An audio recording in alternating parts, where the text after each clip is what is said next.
அவ எடுத்து சொல்றா. பட் இவனாவது ஒரு இவன் வாழ்க்கை வளர்ந்த விதம், அந்த விஷயம்லாம் வந்து இது இவனுக்கு ஒரு பெரிய விஷயம் கிடையாது. பட் அது விரும்ப மாட்டான். பட் நம்ம கேட்டு குடுக்கலையே, நம்ம கேட்டு நம்மளுக்காக தன்னை ஆள்பார் நம்மள குடுக்கலையேன்னு சொல்லிட்டு ஒரு கோவம் கிரியேட் ஆகுது. அது ஈகோ மாறுது.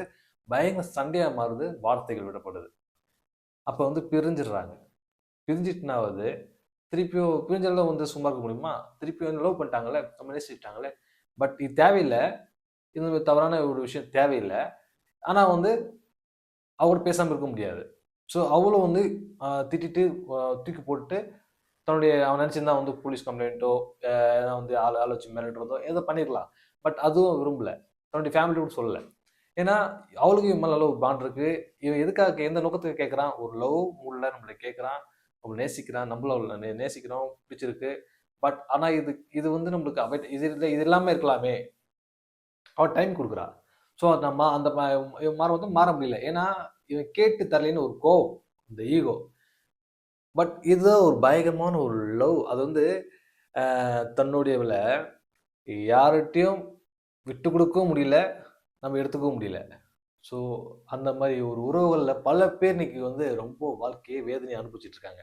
எப்படின்னா, அதாவது அந்த உறவ நம்ம அடைய முடியாம, யார்ட்டயும் விட்டு குடுக்க முடியாம, அந்த அந்த லவ்வ ஆ அது வந்து தன்னுடைய ஜீரணிக்க முடியாம இருக்கும். அந்த லவ் பல பேர் அனுபவிச்சுட்டு இருக்காங்க. ஏன்னா காதல் என்பது எப்போ, யார் மேல, எப்ப வேணாலும் வயது, முதுமை இதெல்லாம் ஒரு பொருட்டே கிடையாது. அது எப்ப வேணா யார் மேல எப்படி வேணா வரும்.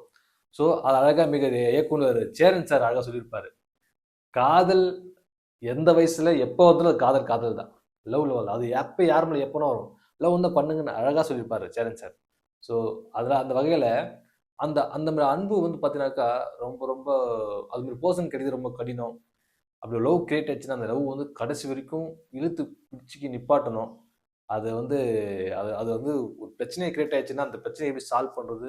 முயற்சி பண்ணுங்க. கண்டிப்பா அவங்க மேல உண்மையா லவ் இருந்ததுன்னா, உண்மையா அவங்க கடைசி வரையும் உங்க கூட இருக்கணும்னு நெனச்சீங்கன்னா, உங்கள நீங்க மாத்திக்கணும். கண்டிப்பா உங்கள நீங்க மாத்திக்கங்க. ஏன்னா ஒருத்தர் புரிஞ்சுக்கிட்டு யாருக்கு என்ன பிடிக்கணும், அந்த ஈகோல விட்டுருங்க. ஃப்ரெண்ட்ஷிப்குள்ள அந்த ஈகோ வேண்டாம். பேசி, புரிஞ்சுகிட்டு, டைம் ஸ்பெண்ட் பண்ணுங்க.